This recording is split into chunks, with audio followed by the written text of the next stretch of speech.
ये था complex line integral. Next हमारे पास जो टॉपिक आता है वो आता है state and proof Cauchy Goursat theorem, या फिर इसी को कोशी इंटीग्रल थ्योरम भी बोलते हैं या सिंपल कोशी थ्योरम भी बोलते हैं। ठीक है।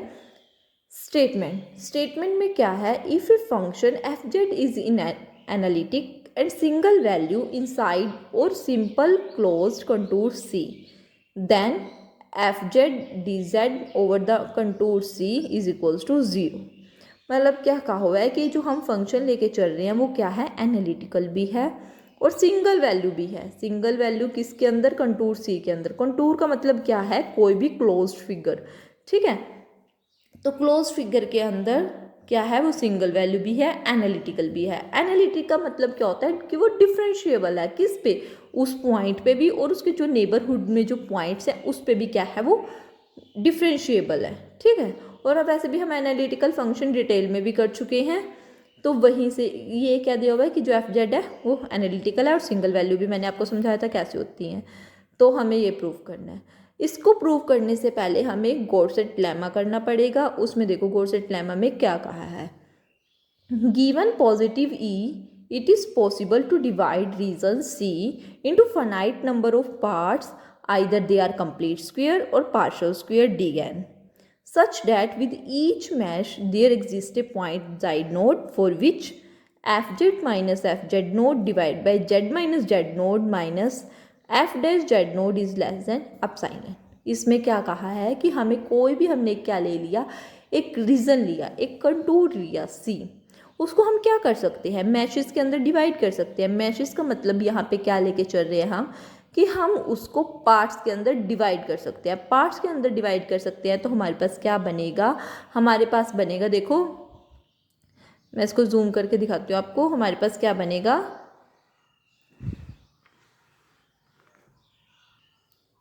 हमारे पास देखो ये जो ये वाली चीज़ है, ये क्या बन रहे हैं, कंप्लीट स्क्वायर। ठीक है, जैसे ही इसको हमने क्या नाम दे दिया, सी एन का। ठीक है, मतलब जो कंप्लीट स्क्वायर है उनको नाम दे दिया C1 C2 up to so on n है, तो हमने सी एन नाम दे दिया। जो इस साइड्स में हैं ये क्या बन रहे हैं, इनकम्प्लीट स्क्वायर, कंप्लीट तो नहीं बन रहे, तो हमने इनको क्या नाम दे दिया, ये वाला कंप्लीट स्क्वायर है, ये भी कंप्लीट स्क्वायर है, बाकी सारे हैं इनकम्प्लीट, तो उनको हमने नाम दे दिया डी एन का। ठीक है, कंप्लीट स्क्वायर को सी एन का और इनकम्प्लीट को डी एन का। ठीक है, अब देखो हमें क्या कहा गया है, हमें कहा गया है कि हमें हर एक मैश के अंदर एक ऐसा पॉइंट एग्जिस्ट करेगा जेड नोड जिसके लिए कंडीशन ट्रू होएगी। ठीक है, तो इसको प्रूव करते हैं गॉर्सेट लेमा को। Suppose a lemma fails in mesh, then subdivide this mesh by means of the line joining the middle point of the opposite side. If there is still at least one part which does not satisfy the condition of lemma, again divide in the same way. The process come to an end after a finite number of points, otherwise the process will go definitely. In that case, we obtain a sequence of square containing in preceding one which has z node as its limit point at the condition of lemma is not true। अब देखो ये लिखा हुआ है ना, इसका mean हमारे पास क्या है, इसका मीन है कि हमने क्या लिया है, एक लेमा लेके चल रहे हैं, उसको हमने पार्ट्स में डिवाइड कर लिया। अब देखो जो हमने पार्ट्स में डिवाइड करा है, तो हमने मान लिया कि इसमें क्या हो रहा है, लेमा फेल हो रहा है। जब लेमा फेल हो रहा है तो हमने क्या करा कि मतलब एक पॉइंट नहीं मिल रहा उसमें जेड नोड जिसके लिए कंडीशन ट्रू हो रही है, तो हमने उसको क्या करना है, दोबारा उसको पार्ट्स में डिवाइड कर लेना है। ठीक है, अब पार्ट्स में डिवाइड करेंगे, फिर जो मतलब जहाँ पे फेल होएगा उसको पार्ट्स में डिवाइड कर लेना है। तो ऐसे कर करके हमारे पास एक फाइनाइट्स क्या हो गए, फाइनाइटी कब तक हम कर सकते हैं, एक फाइनाइट नंबर ऑफ टर्म्स तक ही तो हम इसको मतलब तोड़ सकते हैं ना, उसके बाद नहीं तोड़ सकते। तो वही कहा हुआ है, एक फाइनाइट नंबर तक हम इसको तोड़ेंगे तो हमारे पास क्या मिलेगा, एक हमने क्या मान लिया कि एक मतलब एक टाइम ऐसा आएगा जहाँ पे हमारा क्या होगा, लेमा फेल होएगा, मतलब जेड नोड हमें एक ऐसा पॉइंट नहीं मिलेगा जो इस कंडीशन को सेटिस्फाई कर रहा होगा। ठीक है, अगर सेटिस्फाई नहीं कर रहा होगा तो हमारे पास ये कंडीशन क्या हो जाएगी, नॉट ट्रू। हम इसको क्या लेके चले कि ये कंडीशन क्या है, नॉट ट्रू है। नॉट ट्रू का मतलब क्या है, अब देखो z माइनस जेड नोड, ये नॉट ट्रू लिख ली मैंने। फिर when ever z minus Z naught is less than delta, delta is small number of depending one which means F Z is not differentiable eight Z node. कि Z minus Z note की value तो हम क्या लेके चले थे, वो delta की इक्वल है, मतलब लेस देन एप्सिलॉन, और एप्सिलॉन क्या होता, डेल्टा तो एप्सिलॉन से भी छोटा है, तो ये तो नेग्लिजिबल है। नेग्लिजिबल है तो इसका मतलब तो ये डिफरेंशिएबल भी नहीं हुआ, डिफरेंशिएबल नहीं हुआ तो क्या होगा, एनालिटिकल फंक्शन भी नहीं होगा डिफरेंस, क्योंकि हम स्टार्टिंग में क्या लेके चले थे कि जो फंक्शन है वो एनालिटिकल है। तो इसका मतलब क्या हो गया, हमारे पास कॉन्ट्राडिक्शन आ गई किसके, फर्स्ट से, कि जो फंक्शन है वो तो एनालिटिकल था बट यहाँ पे हम क्या प्रूव कर गए कि एनालिटिकल नहीं है। तो इसका मतलब जो कॉन्ट्राडिक्शन आ गई है, कॉन्ट्राडिक्शन आ गया तो हम क्या कर रहे हैं, ये चीज़ मतलब जो हम लेके चले थे वो गलत है। हम क्या लेके चले थे कि हमने सपोज करा था कि जो लेमा है वो फेल हो रहा है एक मैश के अंदर, ठीक है। हम क्या लेके चले थे कि एक मैश ऐसा मिल रहा है जहाँ पे ये जो लेमा है वो क्या हो रहा है, फेल हो रहा है, तब हमने उसको क्या कर दिया था, नंबर ऑफ पार्ट्स में डिवाइड कर दिया था, ठीक है। ये थी गॉस-सेट लेमा। इसके बाद हम इसको प्रूव करते हैं, जो हमारे पास थ्योरम है अपनी, proof of Cauchy integral theorem. अब देखो हमारे पास क्या है, proof of Cauchy integral theorem या फिर कॉची थ्योरम। अब हमने क्या करा, हमने वही मैंने आपको बताया था कि क्या किया था, सी को दो पार्ट्स में डिवाइड करा था, C1 C2 up to so on Cn, जो कंप्लीट स्क्वायर बन रहे थे, और जो पार्शियल बन रहे थे हमने उसको क्या किया था, D1 D2 up to so on Dn की फॉर्म में कर दिया था, ठीक है। जो उसकी मतलब बाउंड्रीज हैं सी की। अब देखो जो पूरा function F z d Z है वो किस में, दो पार्ट्स में डिवाइड हो गया, सी आर से एफ जेड डी जेड में, और एक क्या है मतलब इंटीग्रेशन ओवर सी आर, और एक है integration of d r summation of r goes to 1 to n f z d z, where path of each integral भी एंटी क्लॉकवाइज। वही है कि एंटी क्लॉकवाइज है तो एंटी क्लॉकवाइज है तो ये क्या हो जाएगा, पॉजिटिव, ठीक है। In the complete sum, the integration along the side of the sphere may be complete or partial to taken twice in opposite directions. So the all integral along the straight line of sphere are cancelled. And the integral which remain are taken along curved boundary of partial square because these are described only once. इस line का इनका meaning क्या है कि अब देखो ये वाली चीज़ है, अब ये एंटी क्लॉकवाइज चल रहा है, अब यहाँ पे भी देखो ये अगर मैं ये चीज़ बनाऊँ तो क्या होगा, ऐसे ऐसे और ऐसे ऐसे जाएगी, सॉरी ऐसे, ये इधर साइड। अब ये दोनों अपोजिट डायरेक्शन है तो ये क्या करेगी, कैंसिल करेंगी। ऐसे ये है तो ये क्या करेंगे, कैंसिल करेंगे। तो ये क्या होगा, कंप्लीट स्क्वायर तो सारे कैंसिल हो जाएंगे। ऐसे ही हमारे पास क्या, सिर्फ क्या चीज़ बचेगी, ये बाउंड्रीज बचेंगी, कर्व की क्या बचेंगी, बाउंड्रीज, क्योंकि ये क्या क्या है, इनकम्प्लीट है। इनकम्प्लीट है तो सिर्फ क्या बचेगी, बाउंड्रीज की वजह से। तो वही इसमें हमें बताया हुआ है। अब देखो बाउंड्रीज की वजह से आया तो हमने क्या करा, हमने वही गॉस-सेट लेमा में पढ़ा था कि हमें हर एक मैश के अंदर एक क्या मिलेगा, पॉइंट मिलेगा, जो क्या होगा, जिसके लिए जो कंडीशन क्या होगी, F Z minus F Z naught divide by Z minus Z naught minus F dash Z naught is equals to हैटा, ठीक है। और जो हैटा लेके चल रहे हैं वो क्या होगा, लेस देन एप्सिलॉन होगा। ये हमने पहले कर चुके हैं, उसका यूज़ किया है। अब देखो अगर मैं इसको हैटा को ये एफ डैश जेड नोड यहाँ माइनस में था पीछे, तो इस उधर लेके जाऊँगी तो प्लस में हो जाएगा। अब मैंने क्या किया, क्रॉस मल्टीप्लाई करके हमारे पास ये इक्वेशन बन गई, ठीक है। ये आप कर सकते हो, ये इक्वेशन बन गई। अब ये फोर्थ, मैंने इसको क्या नाम दे दिया, फोर्थ इक्वेशन। अब जो फोर्थ इक्वेशन ये हमारे पास बनी है एफ जेड की, उसको कहाँ यूज़ करना है, फर्स्ट इक्वेशन के अंदर। फर्स्ट इक्वेशन कौन सी है हमारे पास, देखो ये वाली, ठीक है, कंप्लीट स्क्वायर वाली और एक डी आर वाली। तो इसके अंदर मैंने क्या करना है, इसको यूज़ करना है। तो क्या आ जाएगा, समेशन ऑफ एफ जेड की वैल्यू हमारे पास N minus Z naught F dash Z naught Z minus Z naught plus F Z naught, यही मैंने यहाँ पे पुट कर दी। ऐसे ही डी आर में भी एफ जेड डी जेड था, उसकी जगह मैंने ये वाली वैल्यू पुट कर दी, ठीक है। अब वैल्यू पुट करने के बाद मैंने क्या किया, अब देखो सारे जो हमें कराते हैं यूट्यूबर्स या कुछ, तो हमें डायरेक्ट हमें क्या होता है कि हमें बता देते हैं कि जो मतलब ये चीज़ होती है कि ये ज़ीरो होगी, डी जेड की value integration over C r zero हो गई, और ऐसे ही जेड डी जेड होता है वो भी क्या हो जाता है, ज़ीरो। सिंपल ये लिख देते हैं। अब मैं आपको बताती हूँ कि ये होता क्यों है। अब होने की वजह देखो कैसे है, हम क्या लेके चल रहे थे, limit n tends to infinity. हमें ज़ायर एक पॉइंट मिला था किसके बीच में से, इन जेड आर और जेड आर माइनस वन के बीच में थे, हमें एक ज़ायर पॉइंट मिला था, वो हमने लेके चल ले। अब देखो जाई आर की वैल्यू यहाँ पे देखो 1 into d z integration of C r है, तो एफ इंटू जाई आर की वैल्यू क्या है 1, तो हमने एफ जेड आर के लिख दिया 1, तो ये चीज़ यहाँ पे आ गई। अब देखो लिमिट क्या है, एन टेंस टू इन्फिनिटी, तो मतलब यहाँ पे क्या है, अब मैं इसकी और समेशन क्या है 1 गोज टू एन तक, तो जब मैं 1 पुट कर रही हूँ, यह आ गया 2 पुट कर रही हूँ, ऐसे ही चलता जाएगा। ठीक है, तो ये सारे आपस में क्या हो जाएंगे, कैंसिल। कैंसिल होने के बाद हमारे पास क्या बच जाएगा, z n minus Z naught. ठीक है,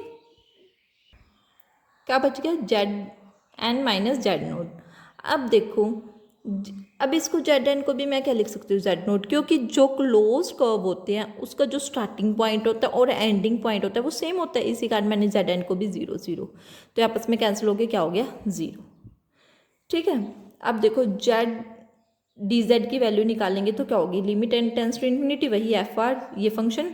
अब यहाँ पे देखो जो फंक्शन की वैल्यू वो क्या है, जेड, क्योंकि ये होता है ना एफ एक्स डी जेड, तो फंक्शन की वैल्यू क्या है, एफ एक्स की वैल्यू क्या है जेड, मैंने यहाँ पे क्या पुट कर दिया, जाइया, यहाँ पे चाहे जेड लिख लो, D Z Z minus R minus 1। ठीक है, अब देखो यहाँ पे जेड आएगा, ये मेरे से गलती से हो गया, यहाँ पे जेड आएगा। अब एक बार देखो जो जाई आर पॉइंट है वो कहाँ कहाँ पे किस किस के बीच में आ रहा था, वो जेड आर माइनस 1 इन दो उसके बीच में आ रहा था। हमने क्या माना था, इन दोनों के बीच में क्या पॉइंट लाई कर रहा है, जाई आर, तो उसकी जगह एक बार मैं क्या पुट कर रही हूँ, जाई आर को हम जेड आर माइनस 1 पुट कर रहे हैं, और एक बार क्या पुट कर रहे हैं, जाई आर को जेड आर। तो यहाँ से ये दो इक्वेशंस बन गई। इक्वेशन बनने के बाद दोनों इक्वेशंस को क्या करना है, हमें ये वाली इक्वेशन को और ये वाली इक्वेशन को जब हम ऐड करेंगे तो हमारे पास क्या मिल जाएगा, ये वाला रिजल्ट। ठीक है, अब ये रिजल्ट मिल गया तो क्या बन गया, ए स्क्वायर प्लस बी स्क्वायर, ये चीज़ लिख ली। अब वही है, लिमिट कहाँ से जा रही है, 1 से लेके एन तक, जब आप इसको खोल लोगे तो हमारे पास सिर्फ क्या रह जाएगा, z n square minus Z naught का स्क्वायर, तो जो क्या हो जाएगा, फिर हम इसको जेड नोट का स्क्वायर लिख सकते हैं, फिर ये आपस में कैंसिल हो जाएगा, तो हमारे पास क्या मिल जाएगा, 0। ठीक है, अब जो 0 मिला है इसकी वैल्यू और इसकी वैल्यू हमें क्या मिलेगी, 0। इसकी वैल्यू और इसकी वैल्यू में हमें 0 मिल गई। अब जो हमारे पास फंक्शन था वो क्या लेके चल रहे थे, ये। अब मैं इसमें से देखो इसको ओपन कर लो, ये क्या आ जाएगा, एफ जेड नोड, इसको इससे करो Z into F dash Z naught minus Z node F dash Z node plus इसको इससे करेंगे, इसको ऐसे ही रखो तो चाहे जेड नोड इंटू एन। अब देखो सेम किसके लिए हो सकता है, डी आर के लिए हो सकता है। हम इसको जब ओपन करेंगे, ये वाली जब हम इंटीग्रेशन करेंगे, देखो जेड नोट तो कांस्टेंट है और इसका हमें अभी हमने निकाला, जब हम जेड इंटू जी जेड की निकाल रहे हैं वो 0 हो जाएगा, तो ये टर्म भी 0, ये भी टर्म 0, ये भी टर्म 0, डे हमारे पास क्या जाएगी, ये वाली टर्म। तो हमारे पास क्या रहेगी, z minus Z naught into n d z, किसके लिए, सी आर के लिए, ऐसी डी आर के लिए भी हमारे पास सेम यही चीज़ रहेगी। ठीक है, अब देखो एक होती है रेक्टेंगुलर इनइक्वालिटी।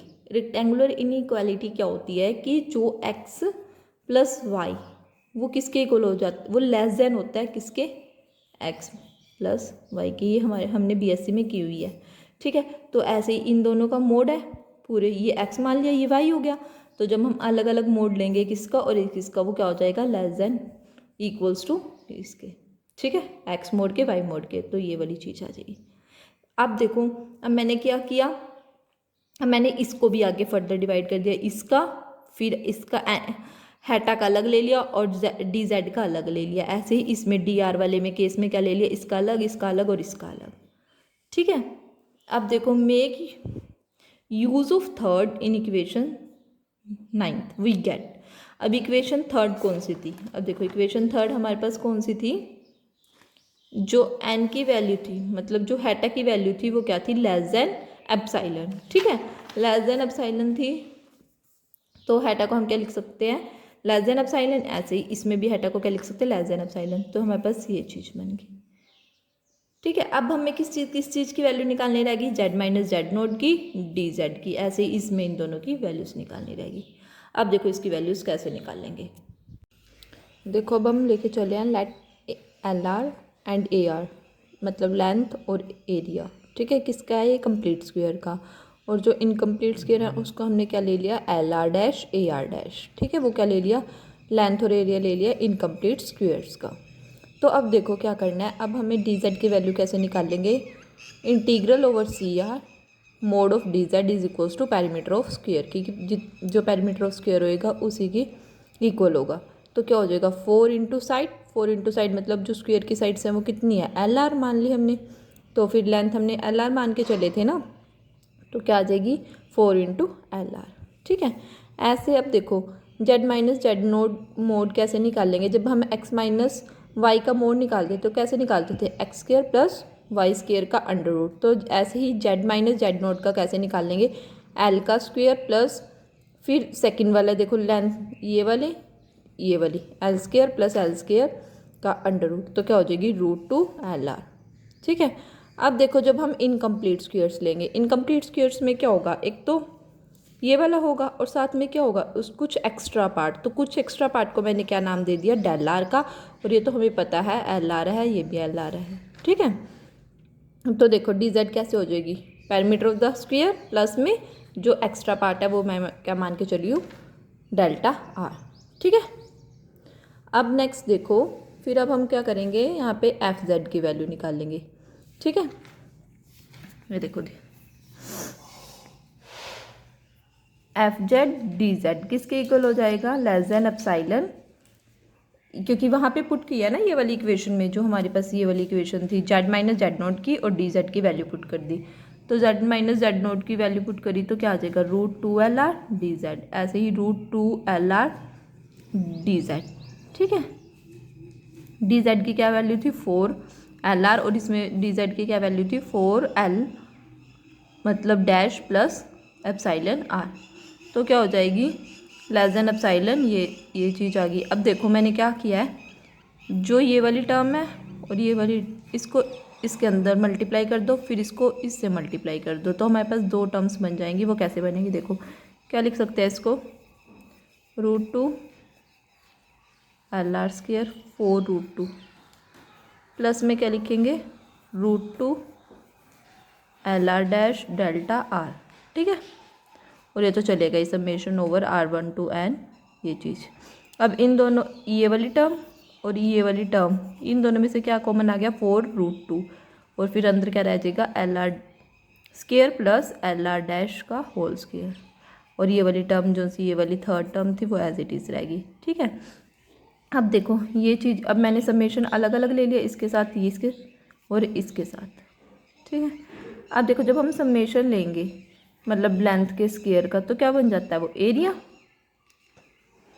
देखो लेंथ इंटू में लेंथ, देखो एरिया क्या होएगा साइड इंटू में साइड, मतलब एल आर इंटू में एल आर स्क्वायर। तो फिर मैंने एल आर स्क्वायर को क्या लिख लिया ए आर, और एल आर डैश के स्क्वायर को क्या लिख लिया ए आर डैश, और ये टर्म एज इट इज़ रहेगी।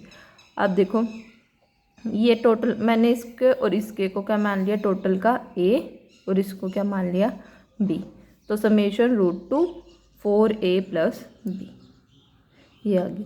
अब देखो ये चीज़ तो क्या है बहुत स्मॉल है, इस कारण मैंने इसको क्या लिख दिया, एप्सिलॉन क्या है बहुत ज़्यादा छोटा ही चीज़ होती है। जब भी हम एप्सिलॉन की किसी के साथ भी मल्टीप्लाई करें तो वो क्या हो जाती है, वो भी अप्रोच कर जाती है ज़ीरो को। अगर अप्रोच कर जाएगी ज़ीरो को तो आर्बिट्रेरी मान के इसको मैंने क्या लिख दिया इक्वल्स टू 0। तो f mod of F z integral over C d z क्या आ गया इक्वल्स टू 0। यही हमें क्या करना था, प्रूव करना था। अब इसी के बेस पे इसकी 2 डिडक्शन है वो हम नेक्स्ट वीडियो में करेंगे।